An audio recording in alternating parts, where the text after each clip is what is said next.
Hey Wii players, this is the Billiards speedrun tutorial for Wii Play.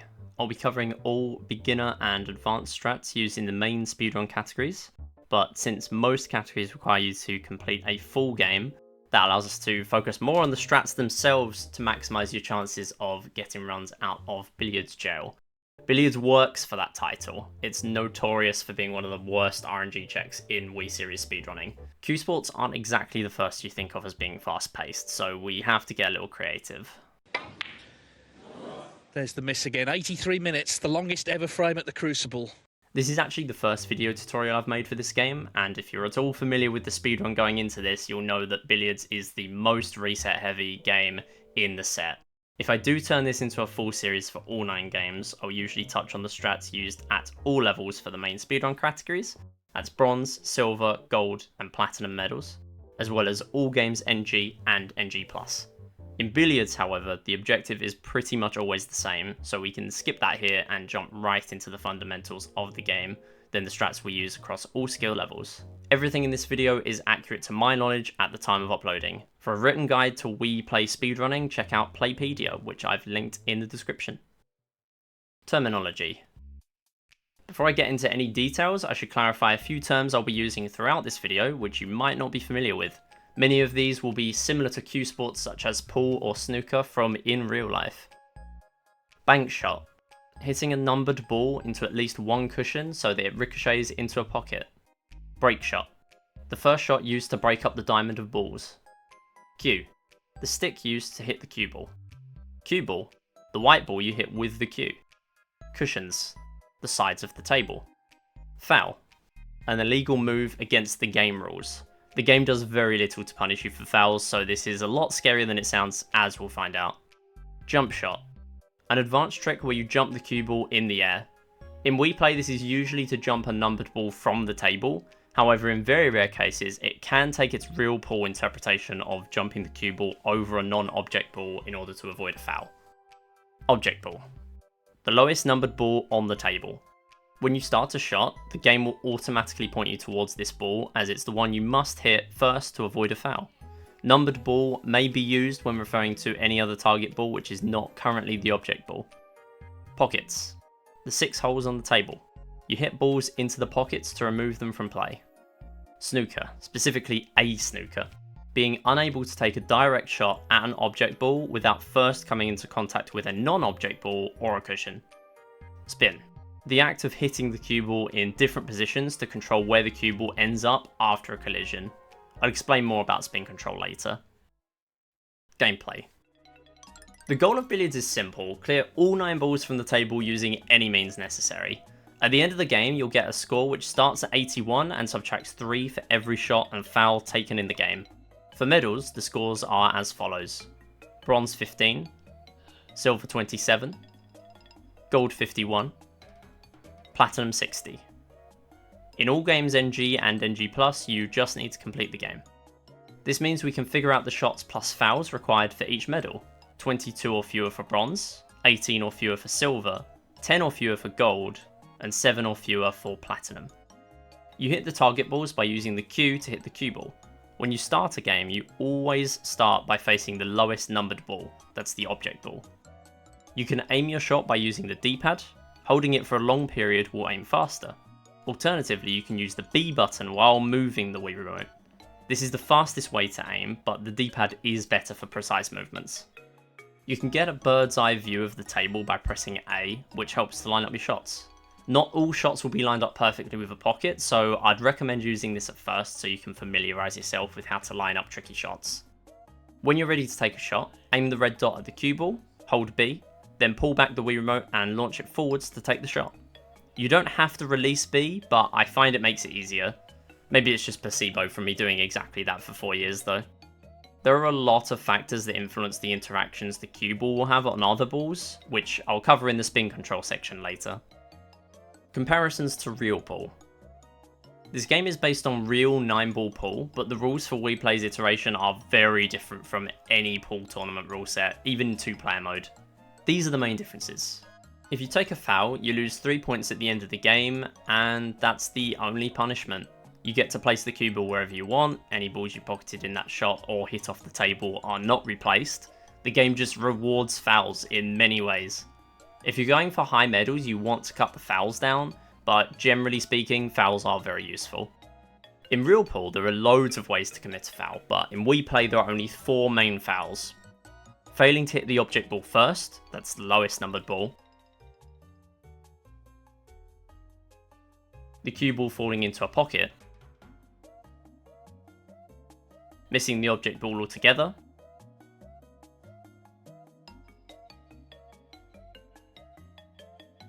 And shooting a ball off the table. Notably, hitting the object ball then proceeding not to hit any cushions would be a foul in real pool, but here it's fair game. No foul, carry on as normal. And the most baffling one of all, the game does not end upon pocketing the 9 ball like it does in real 9 ball pool. Break shot. Now we have the basics down, we can get into the game itself, starting with the most important shot, the break shot. You'd think that since all the balls are in the same position every time, there would be a consistent setup to get an amazing break every time. Unfortunately, that is not the case. Only one ball is in the same place every time, and that's the cue ball. The balls in the diamond change positions very slightly every time you start over. This is what gives the break shot its reputation as an RNG nightmare. There are also a ton of other variables, where you hit the cue ball, how you aim before your shot, and the power of your shot. There is hope though, because what we do have is a shot that usually gives you something decent. First, aim slightly up and slightly right. We don't know if up and left is any better or worse, but as far as we know there's not a huge difference. Then position the dot slightly down and right from the center of the cue ball. This would be around the nose of a default Mii, for example. You want to go for maximum shot power on the break shot. To achieve this, I pull back slightly, then launch the Wii Remote forwards quickly, like this. Notice how I don't pull back that far, but I thrust the controller forwards quickly to ensure I get maximum power. I always play Wii Play sitting down with my sensor bar set below my TV. It helps a ton for consistency and always knowing where the pointer is. The power is capped in this game, so you'll be able to tell if it's full power. It's not perfect, you'll still have some zero breaks, that is a break where you sink 0 numbered balls, but it is a safe bet. To understand how it works, we have to touch on the physics a little bit. I know, maths in my Wii game speedrun, I'm sorry, it is simply unavoidable. Spin control. You're probably familiar with Wii Sports bowling and how the rotation of your Wii remote affects where the ball goes after your shot. It's a fundamental skill of bowling and it's just as important in billiards. However, it's much more dependent on how you aim and where your pointer is, rather than the rotation of the controller. Truly in the spirit of Wii Play. The ways to master spin control are very similar to those used in real pool. Its physics are surprisingly true to life considering this was Nintendo's offering on the DS only a year prior.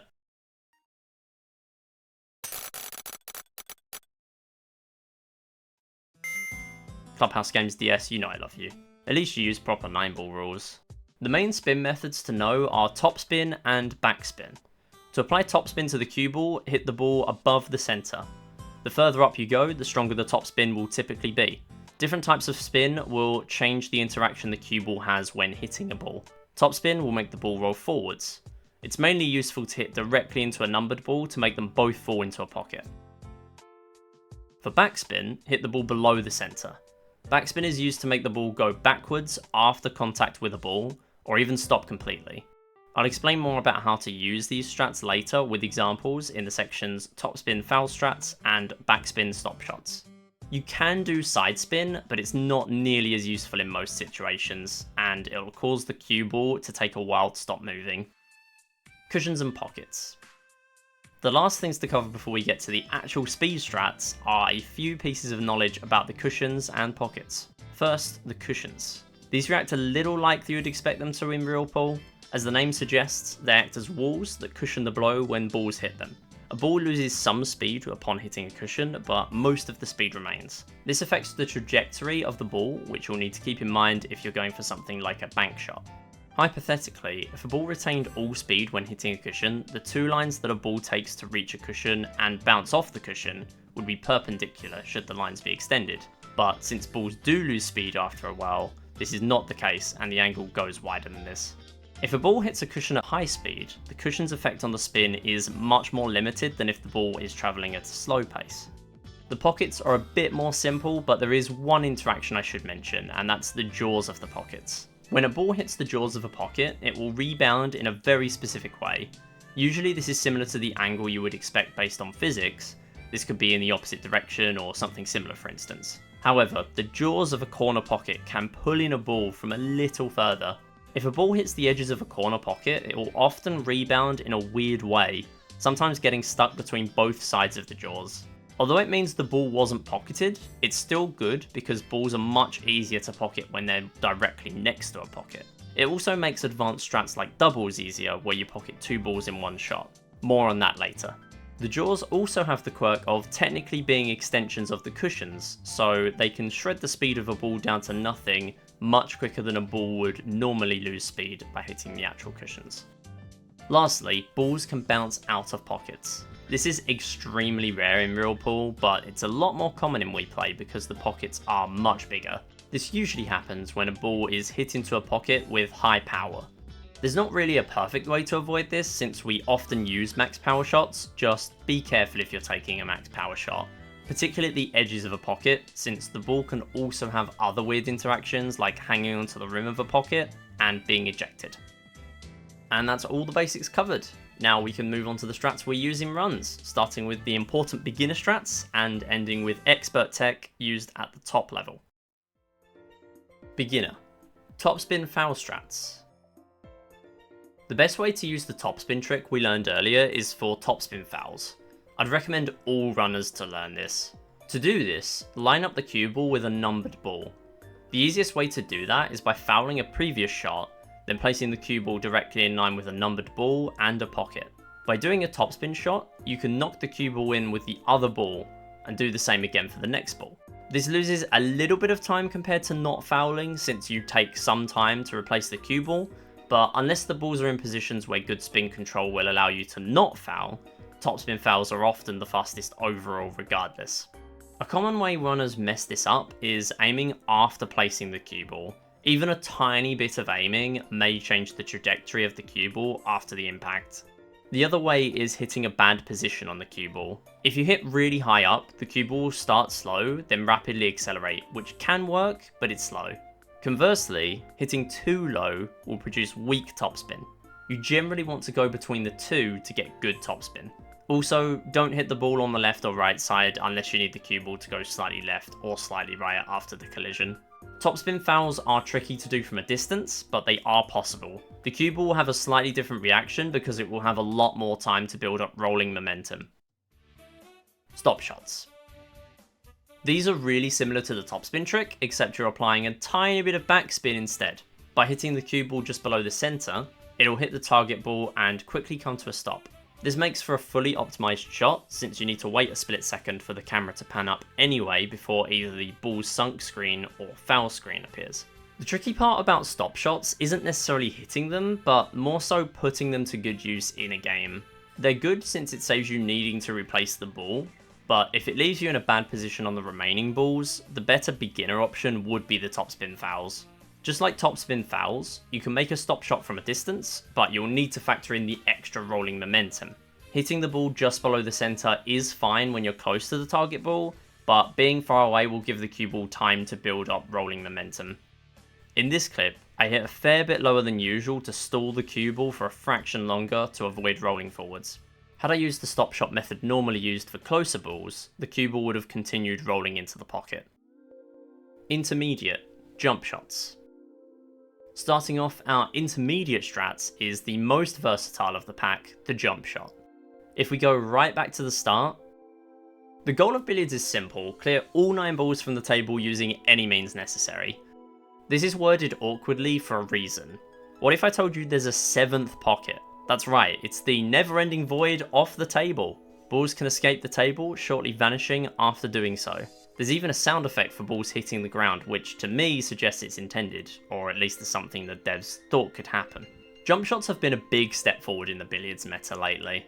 They don't necessarily save time compared to a good topspin foul, but you can do a jump shot from most places on the table, something you can't do with topspin fouls. Think of it as having a tool that allows you to sink a ball from anywhere in the radius of a circle, rather than a straight line between an object ball and a cushion. To pull off a jump shot, you need to get airtime with the cue ball and hit another ball during that airtime to chip the target ball upwards. There are a few factors at play here that determine how much aiming up you'll need to do. Proximity to the target ball is important.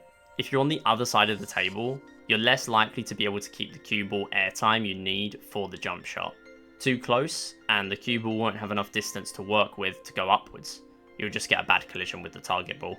Usually I hold up for about 0.5 seconds for jump shots, but sometimes a fraction more. Keep in mind that a shot only ends once all balls have settled. Many jump shots end up being only a half success due to the cue ball staying on the table, and with the nature of how jump shots work, this will usually leave it taking several seconds to stop. If you have a strong feeling that a jump shot will leave a ball on the table, it might be more favourable to use a different shot which may take less time. You can also use jump shots for their intended purpose in real pool, which is to avoid an object ball you don't want to hit. However, this isn't worth setting up most of the time, since Billiards doesn't punish you much for committing a foul, unless you're going for a high medal like Platinum and you desperately need to avoid the foul. You have to aim really far up to perform this kind of jump shot. Bank shots. A bank shot, also known as a cushion shot, is one where you use one or more cushions to sink a target ball. Their main advantage is being able to pocket a ball while minimizing the time the shot will take overall. For example, if you're really far away from a target ball, a jump shot is unlikely to work. You can sink the ball directly, but the cue ball will take a long time to settle. A bank shot is risky, but it solves this problem with a little bit of style. The cushions in Billiards are bouncy for pool standards, so you can realistically make a bank shot using 2 or more cushions if you need. When going for a bank shot, you must factor in the angle change upon hitting a cushion. The slower a ball hits a cushion, the wider the angle produced from doing so is. This is something you can only really get used to with practice, because there are technically other factors at play. If the cue ball transfers spin onto the target ball, that may also affect the angle. Bank shots can be used to escape a snooker if you're desperate to avoid a foul. Not overly useful for speed, but it's an option. B-aiming. Throughout this tutorial, I've talked about aiming, which is usually done using the D-pad. However, there is a second method, using the B button and motion controls to aim. In theory, this will be the fastest way to perform a break shot, saving a fraction of a second, but nobody does this currently. We don't need another way to make Billiards reset heavy. However, learning to make quick turns for subsequent shots can save several seconds over using solely D-pad inputs. Unfortunately, B-aiming is a little janky. The faster you move the Wii remote, the faster the turn will be. Don't go too fast, otherwise your input might get dropped, causing the turn to go nowhere. Once you're finished aiming, let go of B. You can hold a D-pad direction during B-aiming. If you're B-aiming and the Wii remote is no longer picked up by the sensor bar, the turn speed will lock until you release B. With this in mind, I usually go for a fairly quick B-aim if I need to turn quite far, then make smaller D-pad adjustments from there. You can tell when someone is B-aiming when arrows appear on the sides of the screen. Advanced. Avoiding fouls. I'm calling this an advanced strat because for this to be worth doing, you need very high consistency at spin control and planning ahead. Avoiding fouls saves a surprising amount of time due to skipping the cue ball replacement screen. That's why this is a tough strat. Fouls give you that control of where to place the cue ball, and avoiding a foul means you must play the next shot wherever the cue ball lies. This game starts with a 5 break, with the 4 remaining balls sitting in the same quadrant of the table. I could pocket the 1 into the corner, but my position on the 5 wouldn't be great, and it'd be faster to do a jump shot anyway. I then replace the ball above the 5. The reason I go above the 5 is that when I hit it into the middle pocket, I'll be closer to being in line with the 7 ball than if I placed it below the 5. A stop shot gives me a good line into the 7, but if I avoid another foul, I'll still be in a good spot for the 8 ball, so I do just that to finish the game. Backspin doubles. Throughout this tutorial, we've been assuming that every shot after the break can pocket 1 ball. Surely though, the natural progression of Billiards is to sink multiple balls in one shot. Oh wow, okay, that lineup is very weird. Nice bank shot. I mean, I can't do anything with the lineup, so I might as well just do this. It's looking like a billiards trick shot. Oh my god. Wait, no way. The 4's going in. The 4 is going in. The 4's going in. Oh my god. Did I just get 5 in one shot? Huh? I've never seen that. I miss score skip. Has that ever happened? Hello? Well, not every shot is going to get a quintuple, but doubles are realistic, or even more balls if they line up well enough. This section will cover one new strat, as well as adapting previous strats to sink multiple balls. First, a new strat, backspin doubles. When you place the cue ball, if you do 0 aiming and go straight into a backspin shot, the cue ball will always go directly backwards, with a little variance depending on if there was some left or right side spin put on the cue ball. You can do a backspin shot like this without placing the cue ball, but you'd need to be sure that you're hitting the first object ball at an angle that allows the cue ball to go backwards into the second ball. Sometimes you get a situation where one numbered ball could be in line for a topspin foul, but it isn't the easiest shot into the other ball. In this clip, a topspin foul into the bottom left pocket could work, but there's not a lot of room for me to place the cue ball above the one ball. Since the one ball is far away from the other ball and the pocket, it'd need to be a perfect collision. Any slight movement to the left would fall out of line with the pocket. A backspin shot resolves this, particularly when placing the cue ball yourself into the object ball. The thought process for a backspin double is made easier if you take the line between the cue ball and first target ball, then extrapolate backwards into the second ball. If that shot is where you'd hit the second ball normally, and there's enough backspin on the ball, you have a possible backspin double. Topspin doubles. These demand very precise, straight lineups, so the main thing to get used to is being able to find good setups quickly. Think of these lineups as if you were taking the shot. If the cue ball powers into the first target ball, where will the cue ball go? Will the first ball knock into the second ball to go into the pocket? Does the cue ball follow up with enough topspin to knock the first ball in as well? The difficulty of these doubles depends on how far you are from the pocket. Being close to the pocket gives a tiny bit more margin for error. Being far away from an object ball will require more precision from the setup. If you're close to the first object ball and far from the second, you're relying on the cue ball not knocking the first ball off course. If you're far from both object balls, the cue ball will have a long distance to build up adverse speed and or spin, which may transfer into the object balls. Both of these cases are very tricky to convert into successful topspin doubles. Here's another example. The 4 ball ends up in line with the 9 ball and the corner pocket. The balls and pocket are all a little far from each other, but it is a possible double. However, it will require a near perfect cue ball placement to avoid balls going off course. One subtle detail is the side of the 9 ball that the 4 ball hits. Notice how the 4 ball hits the left side of the 9 ball? Not a lot, but just enough to stay in line with the pocket. If this was the same on the right side, this would have knocked the 4 ball off course. I could also have afforded the 4 ball to go slightly more left, since a rebound off the left cushion would still have been enough for it to go in the pocket. The right side, however, had zero leniency. Stop shot doubles. If it's more favourable and or faster to do a stop shot into the first target ball, you can do so while getting a double. This is usually when at least one ball is directly over a pocket, since the target balls might rattle into the pocket on their own. Here, the rebound off the ball closest to the pocket will hit the jaw, sending the ball into the pocket. Be careful if the ball over the pocket is more centered. The ball you hit with the cue ball will probably need to roll into the pocket for it to work. If you hit the side of that ball, the first ball you hit might not go into the pocket. It could also come to an abrupt stop if it hits the second ball with the spin you would normally use for the original stop shot, which is more likely to happen with a max power, medium length shot. Jump shot doubles. If you thought I was joking when I suggested jumping balls off the table, you've seen nothing yet. The most technical billiard strat by far is the jump shot double. I'll count a successful jump shot double as a shot that has removed at least 2 numbered balls from the table, with at least one of these being shot off the table. Ideally, you also want the cue ball to go, else the shot will take a long time to settle. When you perform a jump shot, there's usually at least a little margin for error. You could launch one of the balls really high into the air, or sometimes you can get away with the target ball being launched at a low angle, barely clearing the table. A double jump shot is much more precise though.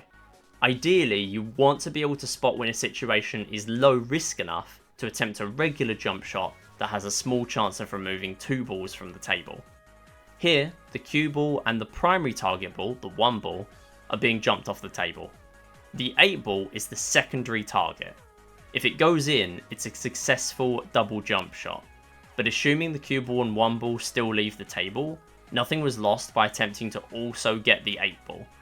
This is a tricky setup due to the angle on the 1 ball, but it is possible.